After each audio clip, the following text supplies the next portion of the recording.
29 of the Dirt on Gardening podcast, the podcast where we answer all of your gardening questions. What's up, Derek? The sky if it don't fall, man. You know, it's ice cold out yonder. So I'm feeling pretty good outside of that. How is you? I am good. I just got back from Mexico yesterday. It's always bittersweet to leave Mexico, but I am here in the moderate cold compared to Mexico, but it is what it is. Wow. That's amazing. So what you do out yonder? It was my wife's birthday, so we were down there for her Congratulations. birthday. Thank you. We were down there for her birthday. We were only there for 4 days, kind of a quick in and out. But it's always a pleasure being down there. You know, I got to do some gardening.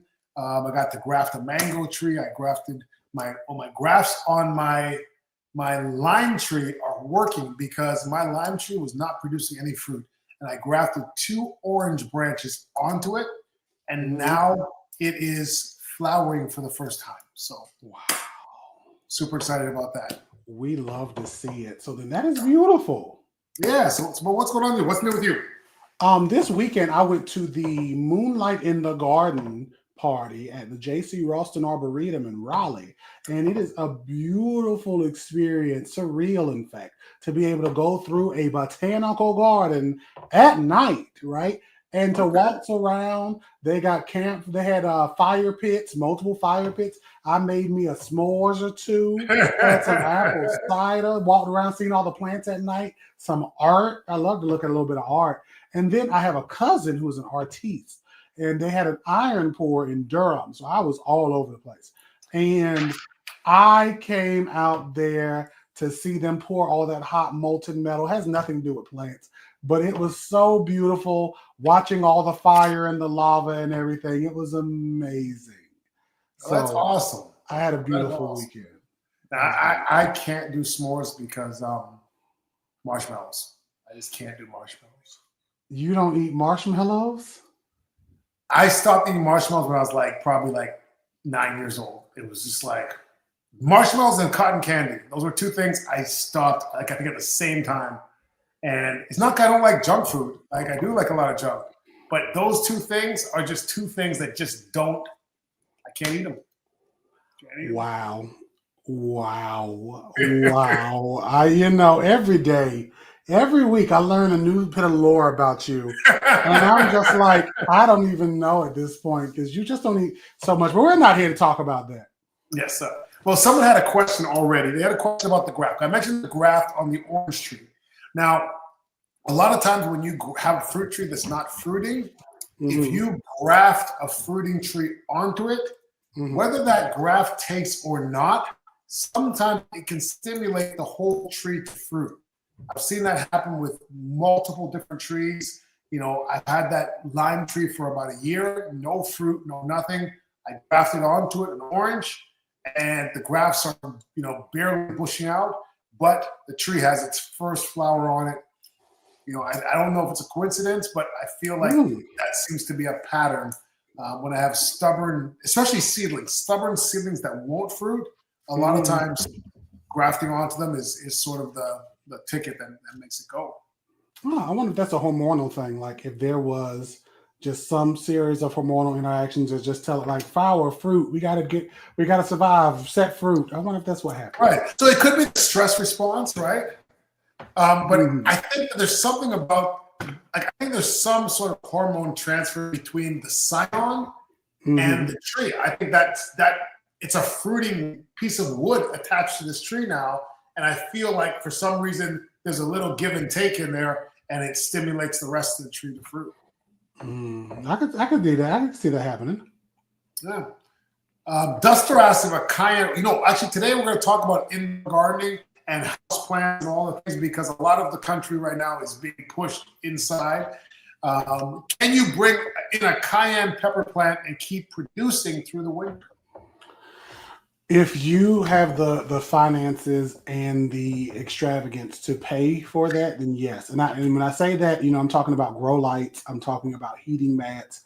I'm talking about temperatures that need to be above the 70s in Fahrenheit, which is the 20s in centigrade. So like you need to be able to keep that plant in conditions that would mimic the outdoors, as well as remember that because it's not like being pollinated outdoors, you would need to hand pollinate. So I know tomatoes, you can do a shake. I feel like you can do a similar concept with bell peppers, but you would not hurt to have like a little paintbrush and go for what you know. But it takes more energy than I think most people would be willing to do, like power and like effort. Right. So I would just say, just wait until the next year. Hold on, save them seeds and wait till the next year. Or you can overwinter them and not really be worried about whether they produce or not as a house plant, and they don't need to have like that much light or that much warmth. Only if you're trying to like get them to be productive and still producing all year, then you need all those things. But if you just want to like sort of keep it alive so you can plant it the next spring and have it start, full out next spring, then you can do that. I would give it a hard prune. I have some peppers I'm overwintering in my grow tent right now. And actually, they're a couple years old now. They've been through a couple winters. We love to see it. Laura was saying, I was talking about grafting mangoes. Best time is early spring, right? Actually, nurseries here in Florida, they do most of their grafting in the winter. Because if you're in a place where you can grow mangoes, cold is not really much of an issue. I always say you can graft anytime your tree is not dormant. And mango trees don't go dormant. So you can graft right now. Like I graft right now. Yeah, I was in Mexico yesterday. I grafted a mango tree the day before, I think. Yeah. So, we love it. Yeah. So don't worry about that. You can graft all year round. If you can grow a mango tree, you can graft year round there. And that's when a lot of the nurseries join. We love to see it. So we know that we are in the fall to winter season, because I don't think winter has truly got here yet, but winter is coming, right? So with that being said, party people, as you are considering your indoor gardens, there is so much you can do. And I'm not just talking houseplants, but there is so much you can do to get ready for your fall seasons or your spring seasons as it comes. Now, all of us can't be like Andre and Gray and have at least 2,000 acres of property, right? All of us can't be like them. But what we can do is utilize our spaces to get what we want. So one thing, and I want us to think about some things that we can do indoor that can set us up for success in our gardening futures. One thing that I used to love to do is to stock up on seeds. I would stock up on seeds in the off season. Now, the off seasons, why would I do that? I can get so many things for cheap, right? People have things that they're giving away that I can sow now. People have things that they want me to sow later, right? Seeds are trying to be thrown away. I get them and keep them, and I put them into a cool, dark area. So that way, when it comes springtime, right, I'm already sawed up for the future. In addition to, I start seeds inside. I got a seedling in my bedroom I won't show, but I started that in order to be able to take it outside. There are times where we can do that too. What about you, Andre? He must be talking about me. Well, also, it's not just the seeds this time of year, all your gardening supplies, right? Gardening tools. A lot of that stuff is on sale. You go to your big box stores, they still have it on the floor, which is stuff they put away. A lot of times it's for sale, it's in the bargain bin. So this is a great time to stock up on things like your gardening gloves, your gardening tools. Great time to go to the box stores and get your stuff. Even the dollar stores. You'd be amazed how much good gardening stuff you can get from dollar stores for a fraction of the cost. A fraction, and things you wouldn't, like garden tools, if that's what you can afford, get it, right? But knee pads, you don't have to get the ones that are $40. You can get the $5 ones. They still will help your knees. You can get cloches to be able to protect your plants. You can be able to get so many different things. Cloches, I think that's what the word is. CL, it's like a little barrier, a little plastic dome. Okay. Cloches. I've never heard that word before. I might be mispronouncing it. Who knows? I'm sorry. But you get you a cloche, you put that on top of your plants, and it'll save them from these frosty events that we have going on, right? For some of your tender plants, or just in general, if you have a plant that may be getting bothered or run through by somebody's pest, right? you can end up having those to protect you. There are so many good things. And fertilizers you can get from the Dollar Tree, from the Dollar General, from the Family Dollar, and they work just as well as the stuff you would get from any other location. Okay, well, Duster also has another question. He wants to know, how many years will the peppers live? What's the lifespan of a pepper? You know, I feel like most people typically treat them as a perennial, but I do remember seeing something about making them like an ever-living plant with pruning and basically protecting them from like hard frosts. So I feel like if you're able to keep them up, like you can keep them longer than most people would envision. Similar to collards. Like I used to have collard plants on my patio that I had for like 4 years. Like collard plants, literally the same plant, growing for me year to year, 4 years. And its stem just got woodier and woodier as it went through. So yeah. Yeah, I think that I think peppers could probably last you about 5 years. I think that at some point that the returns are going to start to diminish. But I think you could probably get 5 years if you do things right. You can get 5 years out of a pepper. I don't know whether it's going to be worth the squeeze or not. That's different. Laura says hers is going on 3 years. I know I have some that are 1, 2. This spring will be their 3rd season. Yeah. So yeah. Let's see. Oh, speaking of seasons, I know for a lot of us it's not mosquito season. However, when it is mosquito season, Sonia's bug spray is the best thing you can use. It's all natural, doesn't feel like bug spray, it feels like lotion, and it smells amazing. This stuff is great. It's also a great afterbite. I know here in Florida, even when it's cold like this, all it takes is one day, like in the 70s or 80s, and bam, mosquitoes just wake up and they're hungry because they've been sleeping. But this stuff is great. You can get it on soniasbugspray.com. It's also available on TikTok. This is the only bug spray I use. I just ordered 3 new bottles. I brought one down to Mexico, and the rest of them are here. We love to see it. So those of you on the YouTube, you can see the banner below to get you some at soniasbugspray.com. Sonia's Bug Spray with an I.com. All right. So what is the house plant that you think is the one that most people should be growing, or the easiest house plant for people to grow? Because a lot of people try to grow plants, and so for some people it's hard. It's hard for some people. So when you're growing houseplants, I loathe the question of which ones are the easy ones, because what's easy for me is hard for you. Is that a word? Yeah, loathe. Loath. I think loach. Y'all try to get me with close, okay, but y'all ain't gonna get me with that one. That's a word. Loath. I'm pretty sure you said loach. I'm pretty sure you said loach. I said loath. That every TH. I may have had a speech impediment as a child. Y'all ain't gonna keep getting country on me. See, he thinks because Gray ain't here, he can go ahead and get me with his sly Canadian way. Hold on. So Planton says it's cloche, and it's a garden protective thing. Yes. There. Okay, cloche. Cloche. I was probably pronouncing that H a little hard, but it's okay. I pronounce all the letters in the word of the word. So when it comes to like the easiest house plant, what's easy for me can be difficult for you. So what do I truly mean by that? When it comes to cacti and succulents, the plants that you don't have to really water a lot, you just give them a little bit of water here and there.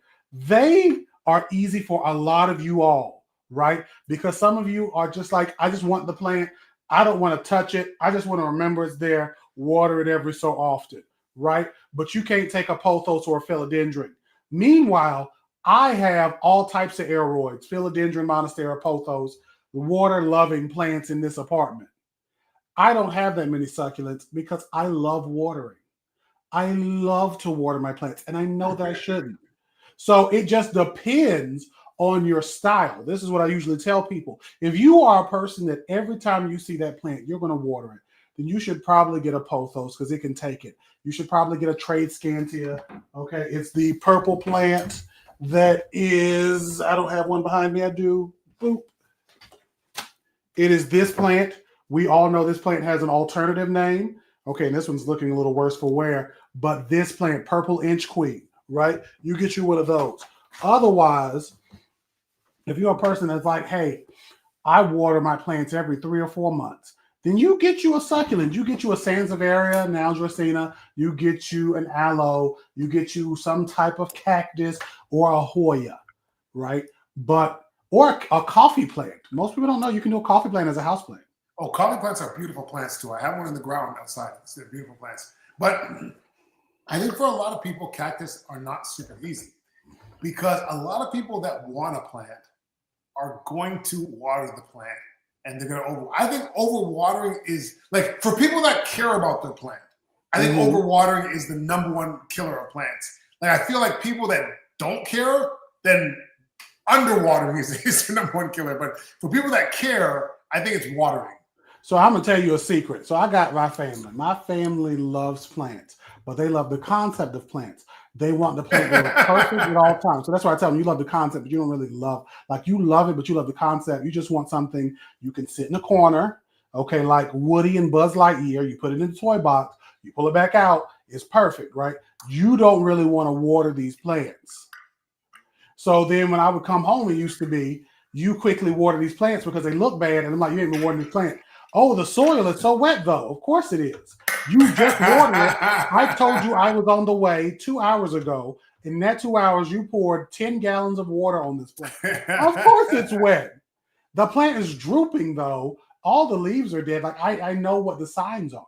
So there are some people, watering in general is a spectrum of people who love plants. There are people who love plants, and they're like, I am going to give this water whenever it looks terrible, or I'm just going to go ahead and overwater it.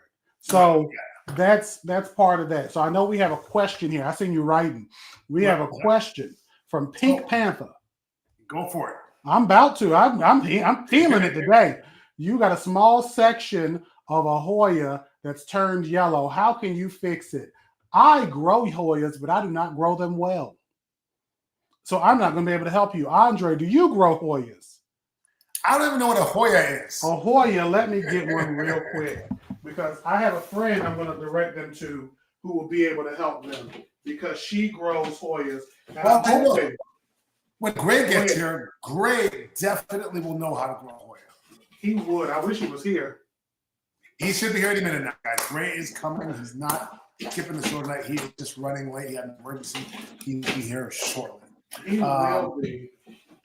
Laura asked, money tree, unbraided and grow some inside and some outside. It makes nuts. If you live in money trees make nuts? That's not a Hoya either. I did not know that. That's definitely news to me. Okay. Ooh, so I don't have any Hoyas. It looks like they all died. So I can't even show you. Let's table that question because when Gray gets here, Gray will answer that question about the Hoya with the yellow spot. Hold on, help is coming for that. Andre, what's your favorite fruit to grow? My favorite fruits to grow are probably bananas, pineapples, and mangoes. Bananas, pineapple, and what? Mangoes. Probably bananas and pineapples just because it's cool to me how they grow. I think it's just really cool how they grow. So those are two of my favorites. But mangoes, I just love growing mangoes. You know, that's my thing. If I had one specialty in the world, I would say it's growing mangoes. Amen. And I'm a plant blurred grows them. So for Hoya, chestnut. I don't know nothing about that. Okay. Malabar chestnut. Jen says, I have one Hoya, and that damn thing is a diva indoors. All right, so it sounds like Hoyas might be a little bit tricky. Hopefully, Gray will be here soon to explain.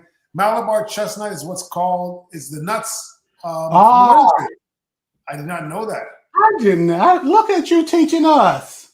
All right. Rhonda said, I was thinking about getting pawpaws. I'm in zone 8B. Thoughts? I think you're in a perfect area for pawpaw. I'm in 10A, and pawpaws are a little bit too temperate for today. So I'm kind of right on the lower boundary where it can survive, but it doesn't really thrive here in my climate. But 8B, that should be like Paw Central right there. It should be because 8B is actually near me. So I am, I think, 8A now. So 8B may be Virginia, depending on what part. But if you're 8A, 8B would be south of you. 8B would be south of me because we moved, because I used to be 7. I thought 8 was above me. I'm so confused. No. I'm 10. I'm 10A. How about that? So then 8B, I'm 8A. 8B is the other part of Carolina. Yeah, probably right earlier. That is so strange because 7, either way, at the end of the day, it would be a beautiful plant to grow. The fruit is delicious. I had it one time off of a tree that I saw the people pick, and we made ice cream, and it was amazing. You said you're in Texas, so we love it. In Texas especially, I feel like it would be dope. Let's all grow more pawpaws, everybody. Yeah, I wish I could. I have 2 trees, but they kind of struggle a little bit. Hopefully the winter will be better for them than the summer because they really struggle in the summer. But I've had them in the ground for about 3 years now, and they're alive still. So we'll see. Love to see it. Thank you, Jen. Sonia said my favorite plant is growing right now is the Madagascar jewel. Are you familiar with the Madagascar jewel? Y'all are naming a lot of houseplants. I don't know. See, I feel like if Gray was here, he would be like, yeah, I know what that is in his southern drawl. He's like, I have 8 of them. I have 8 of them. So that's a euphorbia. Yeah, I don't grow euphorbias. So,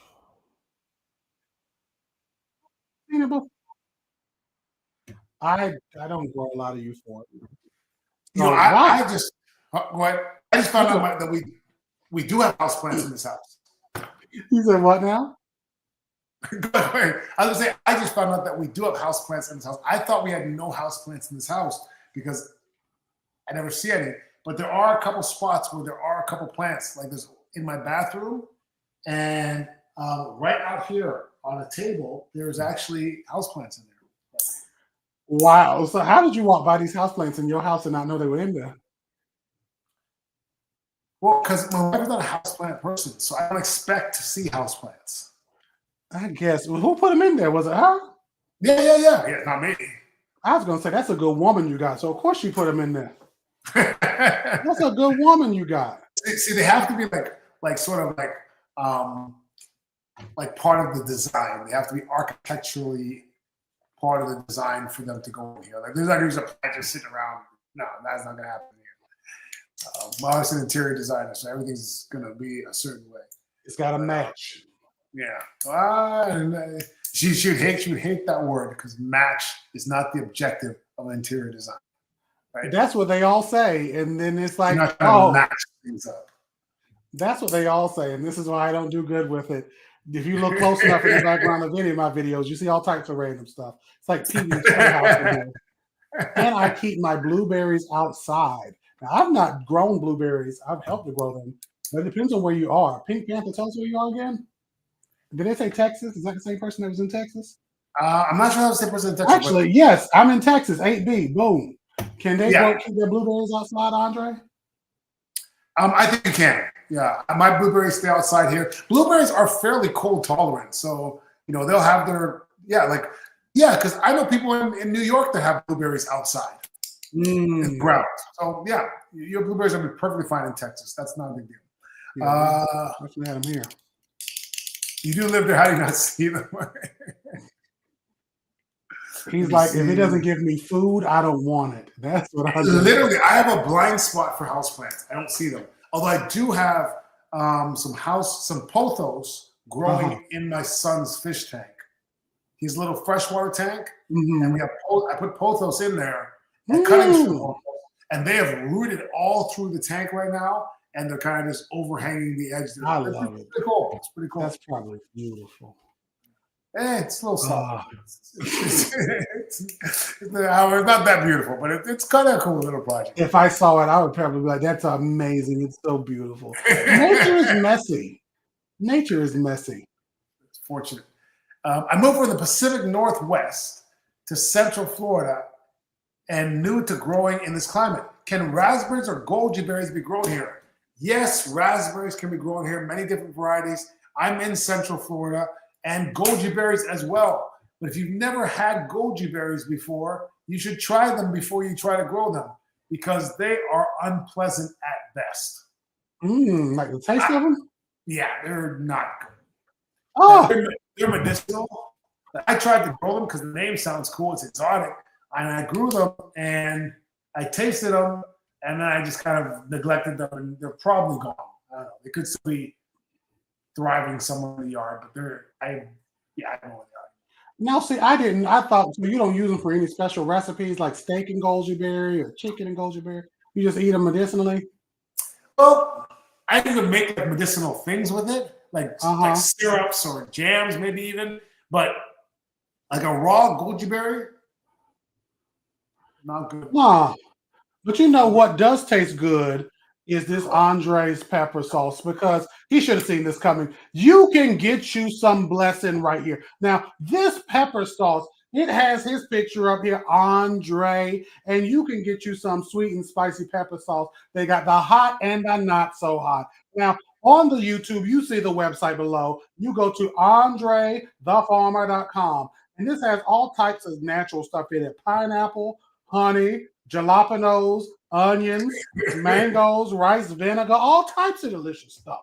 And you can get this today. And ain't you still running that special? We are running a sale till Thanksgiving. It's buy two, get two free. Only on the website at andrethefarmer.com. All right.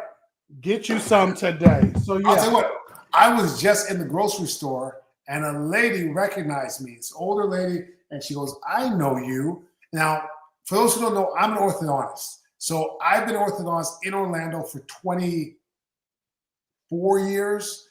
And so a lot of people know me because I've treated them or I treated their kids or their grandkids or whatever. So that's usually how I get recognized locally.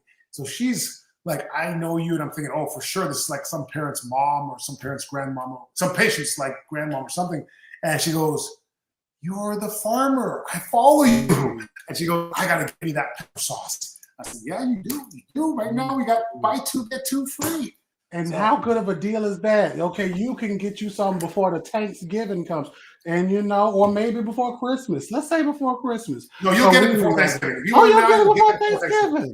That's good. Because I will get some for my family, but they don't deserve it. So I'm going to keep some for myself. So this is dope. We got the people placing their orders. So house plants, outdoor plants, you name it, the gamut can be done when you are doing somebody's winter gardening. Because as we know, again, it's ice cold outside for me. I don't like any temperatures below 70 degrees Fahrenheit. So while I do got my garlic outdoors, and this is a true statement, I cannot stand any temperature below 70 degrees. So when I am like, I need to take care of my garlic, that's the only reason that gets me out there. I was supposed to start cabbage collards weeks ago. It was cold, and I'm like, we're just not doing them this year. Like, that's just what it's going to be. That and my carrots. Those are the only things I got outside. I feel on that. Speaking of cold, Dorwatha, she's in Minnesota, and her blueberry trees survive the winters in Minnesota. If they can survive Minnesota winters, zone 8, whatever, you're going to be really fine with them. Speaking also of cold, she doesn't share her sauce, and that's also cold. She doesn't share her Andre sauce, so you better get you your own bottle rinsing around with her. Go ahead, though. Sonia says she loves goji berries. Okay, hey, to each their own. I'm going to use the fish tank water to propagate and fertilize all your plants. Yeah, the fish tank is like, it's a small fish tank. Like I have a relatively large garden. I won't be able to get enough water out of that tank unless I want to. And then I'm going to track that through the whole house. And yeah, that's a messy proposition. But fish tank water, freshwater fish tank water is great fertilizer, great to water your plants with, though. It is really good. Just, for some people, you just got to be careful depending on how many fish you have. I have a friend who has a pond in her backyard that she was using her fish water, her pond water, and it could have been the nitrates just from years of buildup or something else, but all of her plants ended up just tanking. It was terrible. Really? Yeah, she had a lot of fish in the bag. So I think it was just a mix of nitrogen, and these were like seedlings and like small plants. So I think it was just too much for them at one time. and she was just watering straight up pond water, like straight, no dilution at all. It was terrible. That might have been intense, and it might have just been over and over again, just building up.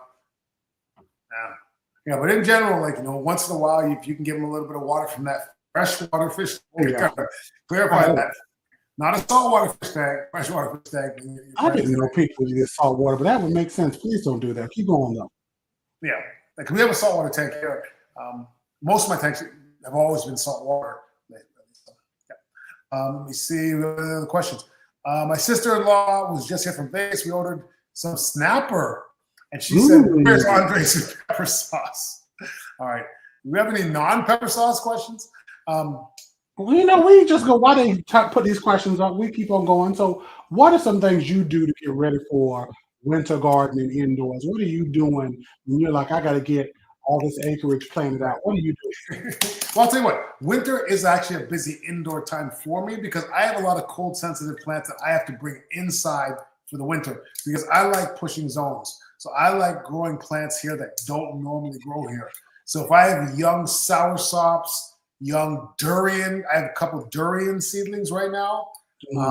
They are definitely going in the greenhouse. All the mango seedlings that pop up underneath the mango trees, I dig those up, put them in pots. I bring those in the greenhouse to overwinter just because they're so young. And if we get a freeze, they can just be unalive. Also, guess what I'm growing in my hydroponics right now? Which one?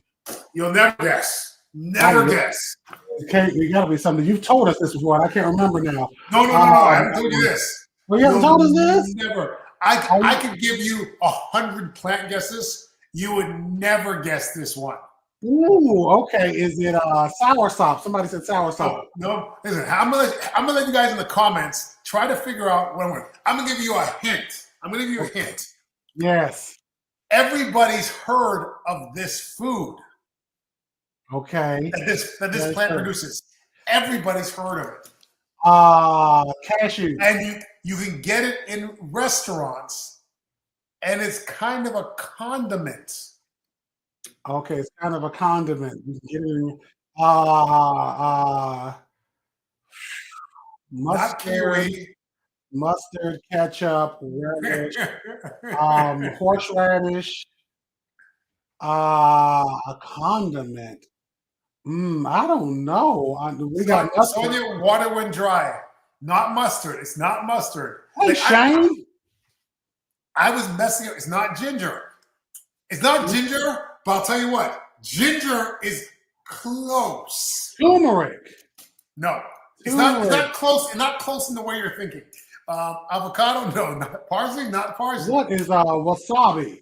It's wasabi. I kept saying horseradish earlier because I was like, that's what wasabi is.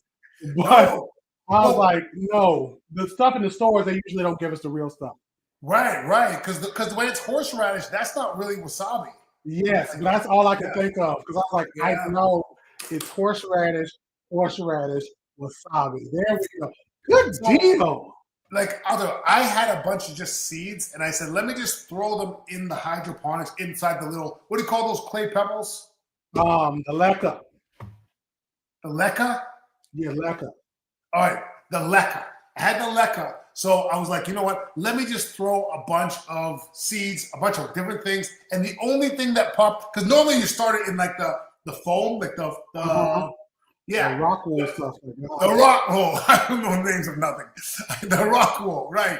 But I'm too lazy to do that. So I'm like, I'm just going to put some seeds in amongst these little lecas and see what pops up. And the only thing that popped up was the wasabi. Now, wasabi is a root, right?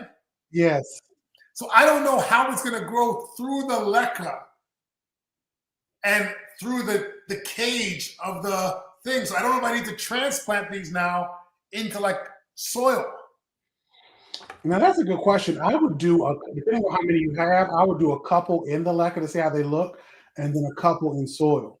All right, tomorrow I'm going to take some out of the leca and I'm going to put them in soil because I do have a couple pots with some soil in it that I could do it. Yes. Pink Panther's face is hurting from smiling so much. Do we get a half point for guessing it right? Yes, you get a half point. But I'm glad you would, because I'd be like, no, y'all didn't get it right. I did. Okay, nobody gets half point.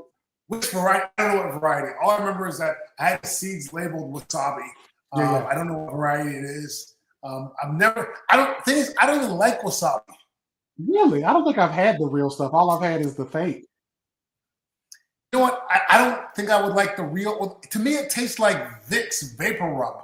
Like, I feel like it's like. Really? I feel like it tastes like it should be a medicine and not a food. And I like spicy stuff. I like my sweet and Yes. spicy pepper sauce. But I Yes. feel like that just tastes like medicine. It doesn't taste like it should be a food. Ah, that's very intriguing. I love wasabi, especially if I'm sick and my sinuses need to be cleaned out. And again, I know it's like horseradish, but I love that. I go and I will get a sushi roll and I will load that stuff up there. And the little people will be like, "Oh, sir, you got to be careful." And I'm like, "Y'all leave me be. I know what I'm doing." And I will just be like, "Wow, this is great." It just goes right through it. I'm like, I can breathe for 10 minutes maybe, and it'll be amazing. The most Okay, amazing thing in the I world. can believe it But does that because that's what it tastes like. It does that. yeah, the horseradish, but I've never had the real stuff that I know Right. of. So And I everybody love says, "Boo! Know your plants, Professor Andre." it. Wasabi. I don't need to know what wasabi is. See, I don't even know where I got the seeds from. Someone might have sent me some wasabi seeds. I don't even know, but it was. I had a little plastic container that was labeled wasabi, and I was like, you know what? I'm never going to use these seeds for anything. Let me just throw them in the hydroponics, see if they grow. now you Um, got me wanting. I got some old, and this is again we off topic, and I love it because I love getting off topic. It's hard to do with Andre because he likes to stay on the topic. But I have some old bulbs I got from the Walmarts when I had went there, and I would save all these old bulbs, and they are colocasias, elephant ears, right? And I planned on doing like an elephant ear, and because I love elephant ears, I love a good southern garden space, right? But I was like, you know what? I can do those indoors now. Let me give it a shot. So very soon, I'm gonna like plant them up and see if I can just see what I get from a couple of these different varieties of elephant ear. Since I do pretty much a decent job with a couple of them anyway, which they're kind of hard to do even in my space, and I keep it relatively warm in here. right. But the humidity be a little off of them. But it is what it is. I'm proud of you for growing these wasabis though. That is amazing. Thank you. Actually, speaking of elephant ears, we actually have a spot in Mexico where right now we have a bougainvillea, Uh and huh. it's not enough sun there for the bougainvillea, so it's not flowering. So we're going to take that out, and we're going to put elephant ears in there because Hmm. it's actually beside a window where there's a bathroom, and the elephant ears would be great privacy there as well, Yes. and they don't need a lot of sunlight. They well, So and especially if you did something like, and this is if you really wanted to show off and get privacy. There's a elephant ear called Cologasia gigantea, which is Thai queen or queen Thai, something like that, and it has these gigantonormous leaves. Like the plant, when watered and fertilized right, can get outrageously large. well, it's not a big space, but when you're in Mexico and you go to the nurseries, they don't label stuff like that. Like if you Mhm, want to get like a mango tree, it will just say mango, right? Like so, I'm mhm. pretty sure that the elephant ears will say like elephant ears in Spanish, and it might not even say that. It'll say whatever they locally call the plant, Oh, and that's that will beautiful. be it. Sometimes I buy plants from nurseries down there, and they don't know what it is. I got a sapodilla down there. Nobody there knew what the tree was. I was 90% sure it was a sapodilla. I'm still pretty sure it's a sapodilla. It's in the ground for a couple months and it's growing. So I'm hoping it's a sapodilla. But Mm. load it up. Let's see. Oh, Sonia, we already did your commercial. So, I know you missed it, but Sonia's Bug Spray, awesome stuff. Sonia'sBugSpray.com. One more thing. Do you have your retained spray? Oh, I was going to wait until you did this other question, but and it was right beside me too. Because with that, let me click the right button. Because on the YouTube, we got this ticker down and it's showing you what to get. You can get you some of this today. Now we're talking about starting stuff indoors. Andre's talking about upkeeping things and keeping stuff up, right? Because again, when you have 3,000 acres, this is what you do. But with your retained spray, you can get you some of this today because when you're keeping your plants up, indoor, outdoor, you need something to keep your tools clean. It cleans, it lubricates, it stops rust, and it sanitizes. Get you some of this today. I use it on my plants. Andre uses it. He does a hell of a lot of propagation of plants, and you need it. You need it, some type of sanitizer to make sure your tools are clean so your plants don't get mean. Get you some Right. Retain Spray today at retainspray.com, also available on Amazon and Walmart. Now, the thing about the retained spray is it's all natural. So if you are doing grafts, a lot of times, you could spray your stuff with WD-40 or whatever. But I feel like when you're cutting into the plants to do a graft or do an air layer or whatever you're doing, I just feel like having something that's all natural is going to be a little, less disruptive to the plant's biology in terms of trying to mend two cambiums together or grow roots or whatever you're trying to grow. Jen thinks that my taste buds are messed up because I don't like eating Vicks. Interesting. Jen, you shouldn't say that. Your taste buds are not messed up. Wink, wink. Keep going. There's so many varieties of elephant ears. Yeah, I made a video about elephant ears, but I made it about malanga and dasheen and a lot of the root crops that look just like elephant ears, but they're not elephant ears. But they grow leaves just like elephant ears, but they're not elephant ears because the roots of elephant ears are toxic. You can't eat that. And I'll tell you, I had to make so many follow-up videos because the whole video was about, instead of growing elephant ears, grow malanga or dasheen, which looks just like elephant ears, but you can eat the root. And then everyone was like, oh man, I've got that growing in my backyard right now. I'm going to go eat it. I'm like, no, you don't have it growing. You have elephant ears. It's toxic. I thought elephant ears were edible because they were in Hawaii. They call them taro. No, taro is not elephant ears. Really? You don't talk me No. The people. This is the conversation that I had a million times. This is great. I'm glad we're doing this.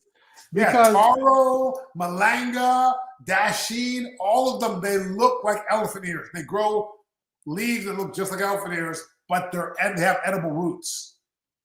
Elephant ears. Okay. Yes, it's a specific. I was like, I did this, and the reason I knew this because it's a taro is a colocasia, but there's also different types. They've combined the families, which is where this is probably coming together because it used to be alocasia and colocasia. I knew a professor who would get special varieties because they were trying to grow different taro for different reasons, and they didn't care what they looked like. So you would get these elephant ears that look beautiful, but it's not showing the proteins I want. So they would just throw it away. Okay. He was like, no, there's like a horticultural value to that. And the guy was like, I don't care. We're trying to make these for food. And it's like, no, but like you could make money for your lab. And he's like, do whatever you want. So that's how they ended up getting some of these varieties. These these people because I'm trying to censor myself. We're going to go into the next topic. How do you recommend for fungus gnats? What were you going to say? Oh, I was just going to say, like the elephant ears in Spanish, orejas de elefante. Ooh, you better be speaking that language. What are fungus gnats? I use a little bit of hydrogen peroxide mixed with water. That's traditionally what I've used. I do that too. I do that. I will do actually straight up peroxide, to be honest. I will do 3% or 6%, sometimes 10%. I'm not telling you to do this, but I will sometimes go that hard for peroxide. I'll let it sit for 5 or 10 minutes, and then I'll rinse the soil out. This is especially something if I'm trying to like quickly get rid of a bunch of gnats during the summer or the spring where it's warmer, because I could just set the plant out and let it like drip and drain out outdoors. But I then have to like rebalance my soil biology because I basically wiped out all the microbes in the soil. It's something I don't really recommend, but it's like drastic. But typically, you get you a box or a bag of mosquito bits or mosquito dunks, right? Or some type of BT, Bacillus thuringiensis. And you mix that up in your water, your liquid, and you go about for what you know. Yeah, I've been doing that. I've been actually at the office. I've been mixing in some mosquito dunks or whatever in the watering can, and that's what I water. But also water from underneath. And that's going to prevent the fungus gnats as well. Ooh. So, I have trays underneath all of my pots in the office, and I just sort of fill the trays up and let the water just sort of come up from the bottom. It also encourages your roots to go deep as well in your pots. My grandma always started seeding fruits during the winter, vegetables in the spring, and greens during the fall. Well, all that depends on where your grandmother lived, right? Yes. So I'm assuming she lived in a fairly warm climate to start greens in the fall, right? Because for most people, it's harvest time. And it was, your grandmother. So your grandmother lived in a different climate than we do now, because with climate change, things are shifting. Yep, they're not taro, but also so many indoor varieties of colocaceas and alocasias. Am I saying that right? Yeah, colocasia, alocasia. Yep, okay. Taking notes. I brought my potted foxglove inside. Will it survive indoors? Also, can bees carry aphids or spider mites from plant to plant? My foxglove had the worst infestation this summer, and I wondered if it was the bees. Wow, what do you think? Do you know what a foxglove is? Yeah, foxglove is a type of plant, digitalis. It's a beautiful plant, but it can be poisonous. So you have to be careful not to eat it or anything like that. Phenomenal plant. Unless I'm thinking of monkshood. We're going to see in a second. I feel like foxglove is digitalis. Foxglove, bearded foxglove, which is, Penstemon digitalis. Ha ha! Boom! Go botany. Nailed it. So with that, they are beautiful, but with bees, while I know there are pests to bees that they can carry different mites and stuff, I don't think they would connect or carry other insects. These insects, when you're getting pests around your plants and you're trying to figure out where they're coming from, you have to think about it in the same way that some group of people traveled from Europe to America ever long ago to bring people over here, right? And they brought all the animals and fungi and plants or whatever they brought as they were traveling. Is the same way that you could be incidentally traveling, or anything could be incidentally traveling, and bring that mite or that aphid. You could have brought another plant in. You could have already had an issue. It could have already been on the plant outdoors. Now it's indoors, and there's no predators bothering that foxglove and bothering now the aphids and the mites. They're like, this is it. This is house party for insects, right? So you just have to consider those things. Like these pests, they live to figure out how to survive, like everything else does. So they will find those plants, even if you think this is way off and I've never seen this before. And a good example is I live on the second floor of an apartment complex. I had collards that I was growing. Again, I uprooted them because of why they were covered in caterpillars and worms. Covered. How did they get all the way up here on the second floor? Who's to say? I'm not going to figure it out. But when I set everything on fire, I felt better. Was it bees? Did bees bring them up there maybe? The bees did, because they were like buzz, buzz, and they just dropped them. No. It's literally things are crawling around trying to survive. And once something figures out and tells the rest, that's it. I just saw a message. Gray said he's on his way. He's here. He's here. Is he here? Real? Now. Oh my gosh. I'm just seeing. Howdy, gentlemen. Come on up. Come on the Instagram, Gray. Gray, oh, we're doing it on both? We're on Instagram too. Yeah, come on Instagram too. I hope you've been sitting there a while, Gray. That's where you got to come first. Gray's like, I'm going to catch the last 10 minutes. Gray y'all wouldn't even believe what Gray was up to today. But I'm going to go ahead and tell you, as a person who has 100 acres, he had to go and walk all of his land to make sure it was good at weed. And he did that by foot. Gray, what's going on, brother? Howdy. Hold on just a second. Got to get all my audio and stuff. I hear you on Instagram. Are you good? Okay, can y'all hear me okay? Because I see your thing on YouTube. I can't hear him anywhere. Can't hear me anywhere? I hear you now. There we go. All right. Look at you, the voice. I'm glad you are here. The voice is here. What's going on, man? Guys, I am so sorry. It's hard when you're Superman because you have to do everything. Wife had an emergency problem with a car, so I had to run out and go take care of it. I left my cape in the laundry. Hey, speaking of cars, my truck is in the shop right now. I think it might be the end. Oh no. What is it doing? When I was driving this morning, it was like it's like it almost didn't want to like get into gear. Like it was really kind of just struggling to get going, like it was kind of slipping, I guess, or something. I don't know. Okay, well, I tell you this, after this live, you give me a quick call and I'll try to see if I can figure out what's going on, because it could be a slip in transmission or something, but it could be something basic like changing out your spark plugs or something like that, maybe. So Well, I'll get some more information from you. Well, listen, it's in the shop right now already, so it's already in the shop. Well, he's just gonna tell you, take the help. I would take the free help. He can tell you what's up. I'll take the free help. I'll take the free help. So these car people don't get you and run you amok. So we've been talking about winter gardening in gray. Somebody earlier asked about Hoyas because they had a Hoya that had some yellow spots or something. Do you grow Hoyas? I did have Hoyas. I had Hoyas up until last year, and my Hoyas were doing fantastic. But unfortunately, tree rats took care of my Hoyas. They completely dug up squirrels. Oh, they dug up my Hoyas, and that was the end of them. I had them for like 3 seasons. They were doing fantastic, but yeah, they KO'd my Hoyas. So what would be a solution? Someone said they have a yellow spot on their Hoyas. What would be a solution for that?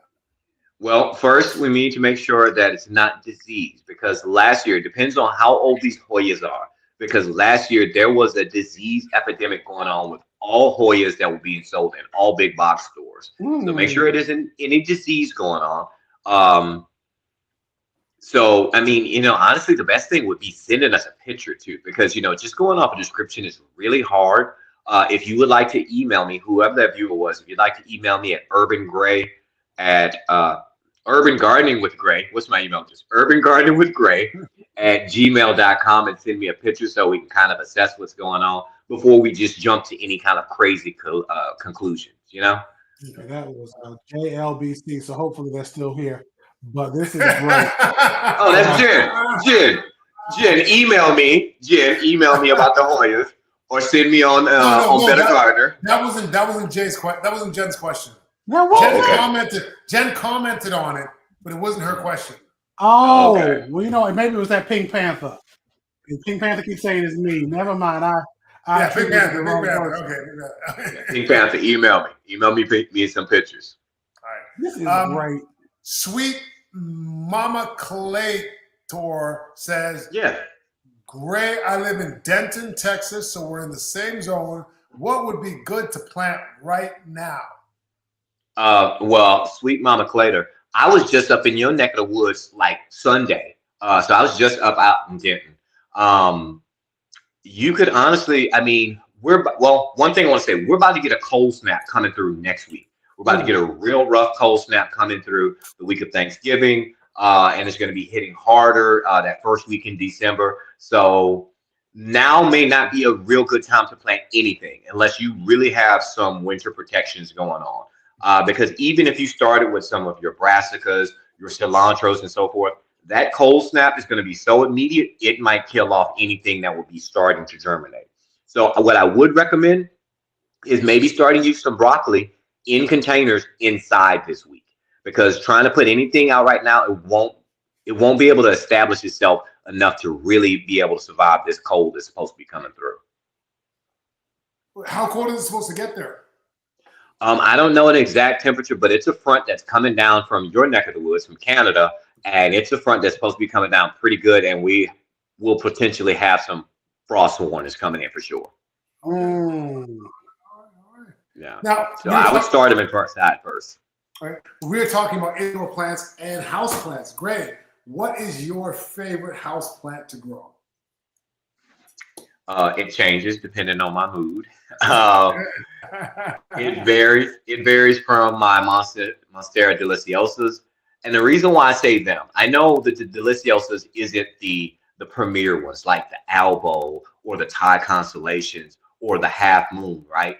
But the Monstera deliciosa, I love it so much because I propagate this thing like 200 times. Like seriously, out in my greenhouse right now, I have 40 Monstera deliciosas that I'm preparing to start selling online. So if you want some Monstera deliciosas, you want to hit me up, you can have your very own piece of urban garden engraved with you. But yeah, I love the deliciosas because they're easy to manage.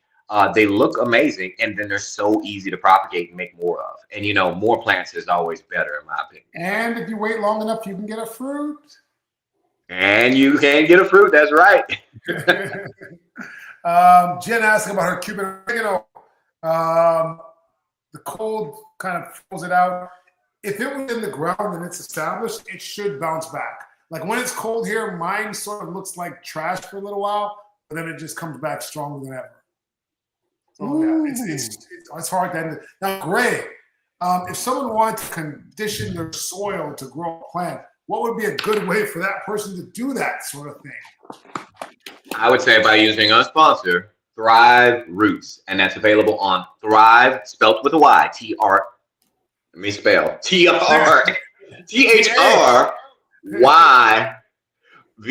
thriveroots.com. And they're also available at Thrive Roots Squad on Instagram. Check them out. It's a really good soil conditioner.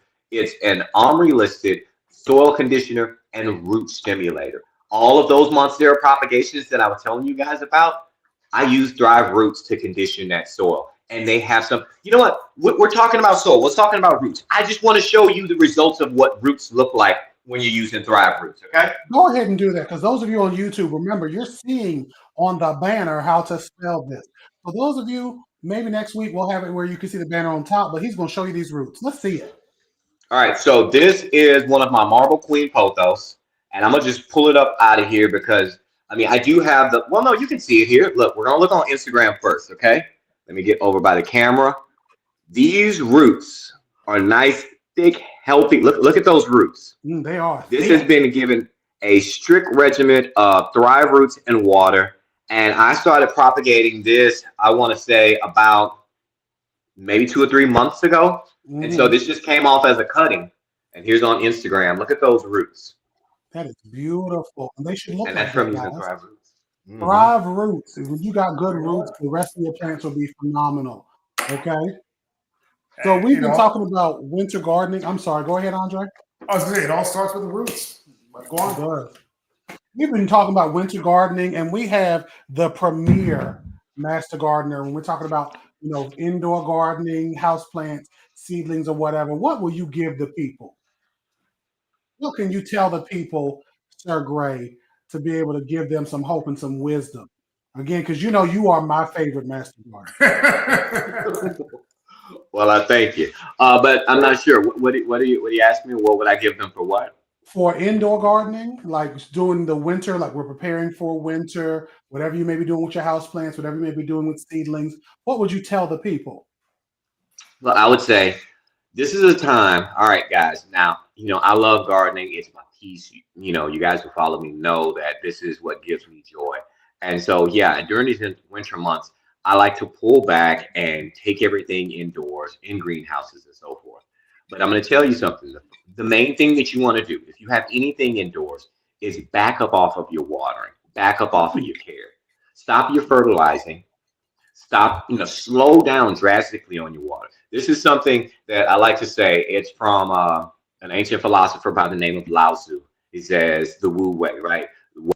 Do without doing. And that's what you want to do when you're going to your gardening indoors. Back up off of it. Don't do too much, because this is a time when you can easily get heavy-handed with that watering and you're drowning your plants because you're so used to those summer temperatures. Calm down, because you're not going to be getting as much growth and they're not going to need any fertilizer right now. So some Thrive Roots would be great in this situation, but back up off the watering. That's the best advice I can give you right now.